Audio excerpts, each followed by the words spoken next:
The woodpecker is an example of how evolution has protected the brains of some animals from repetitive head injuries.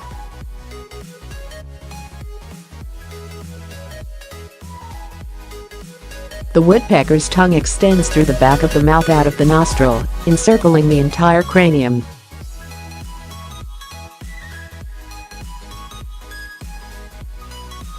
It is the anatomical equivalent of a safety belt for its brain.By circling the brain. The tongue of the woodpecker provides protection and cushions the impact against the surrounding skull.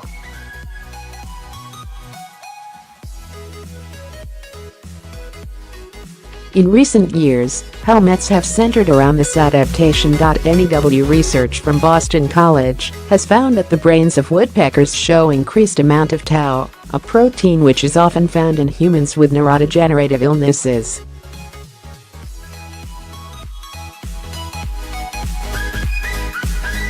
Despite this link with increased tau, scientists saw that the woodpeckers have no negative symptoms.